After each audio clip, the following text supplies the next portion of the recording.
Hi guys, it's Blackie for Shaman's Forge Woodscraft. Continuing with the vintage Woodscraft, I'd like to talk a little bit about the Boy Scout compass. Now, this is the compass I'm referring to. This is the classic Bakelite compass from the 30s and 40s. Now, when these compasses were being taught, and this is the handbook from 1945. It talks specifically about this compass, about how to read it, how to do declination, and etc. And if you'll look right there, there's a picture of that compass. What I have not seen in videos of showing this compass is some of the features of the compass, because I don't think that they fully researched it. At first they just say, oh, it's just simply a pocket compass, and they are correct. But it has more features than it at first meets the eye. Now, let us talk for just a second before we get to the features on how this compass functioned. The compass had a small locking tab right here that lifted up a little thing on the bottom that held the needle, so the needle didn't flop like crazy when you were walking or jogging.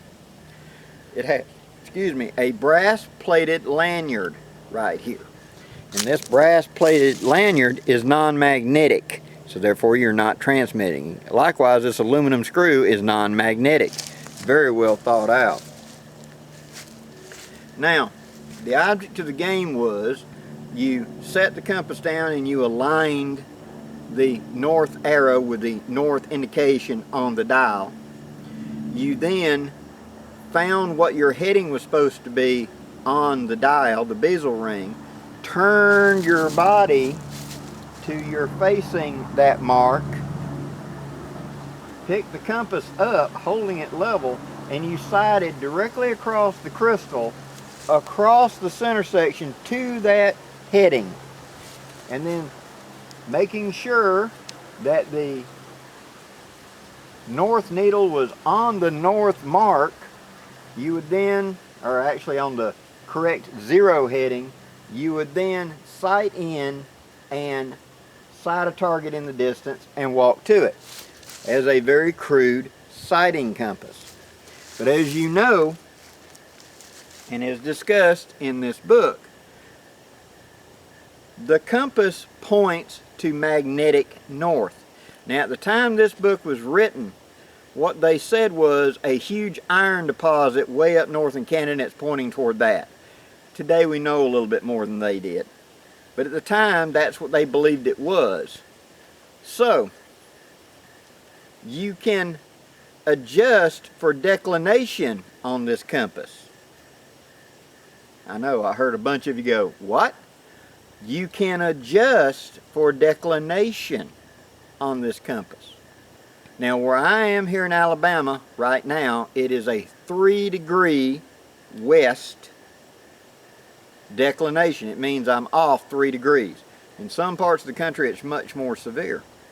Let me show you, I'll adjust the camera and show you how some of the features that are kind of hidden in this compass can be brought to play. Okay, stay with me. Now, here's a better close-up of the compass itself. Now, when I said you can adjust the declination, this bezel ring can be easily lifted off. The whole crystal comes off. That is so that if the kid dropped it in the water or got it wet or condensation, you could dry it out. Now you see the degrees on the actual bezel ring going around. The needle lifts straight up and out of the compass, and you're left with the face. Now notice here you have the north indicator, and here's that little device that you adjust, and you can see it twist to bind and therefore hold the needle.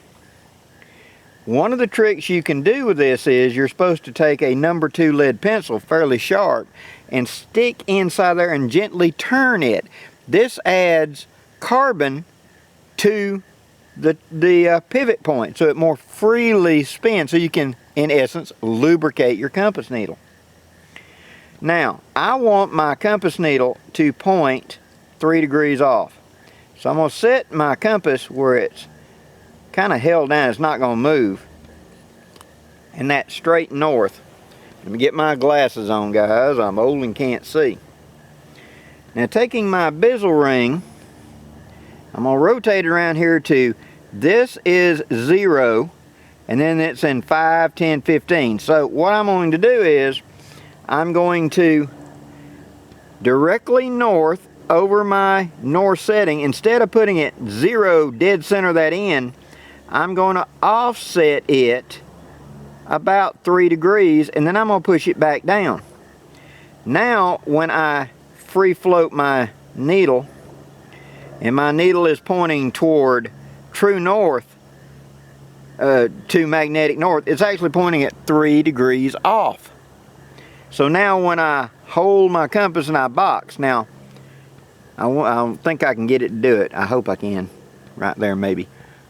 If you'll notice, the width of the needle is the width of the opening in the N. So let me take that off again. I'll show you a better close-up. This, being the width of the north needle, is actually the same width, if I can get you where you can see it. Hang with me, guys, we're gonna get it. Okay. The N is the same width between the 2 points, much like a peep sight. So when I put it on there and it spins around to being in, as we would say today, in the doghouse, it should be dead center between those 2 points, the top points of the N. So when I set my calibration to be 3 degrees off, dead center top of that N, I have calibrated my compass now for declination. So now I sight, let's say I'm going on a heading of 60 degrees, which is right here. I would sight in a straight line, cross it. Let me use this piece of pine straw to act as a pointer. I, of course, would level my compass, put that needle in the doghouse, and then I would set my straight line across the compass, going across this axis through the top and straight through that 60, and sight my target in the distance. So my compass is set up as a sighting compass and is set for the declination, just like that. So with relative ease, I have set up this 70-year-old compass to work today. Now, these were good compasses, although they were relatively cheap. The instructions in this book, although it was written for young teenage boys and the Boy Scouts, is good information. It is slightly dated because you can't go by the chart and hear what declination is anymore, because our declination is different today. But since I know here in my part of Alabama I'm only 3 degrees, and I have adjusted my bezel ring for 3 degrees, this compass is as viable today as any modern compass. I just have to hold it flat like this, making sure I've got no metal around me that's going to affect the compass. I box the needle. I look straight ahead. I put the heading I want on the far side directly away from me. I box the needle so that I'm looking in the correct direction. I bring it up, and looking over the shadow of that pivot point, I sight my target. And that's how I do it. This old compass is still a good navigational tool. You just got to know a few tricks. Hope this gives you some ideas, guys. Please leave any questions or comments. I'm Blackie for Shaman's Forge Woodscraft, wishing you safe journeys. Have a great day, guys.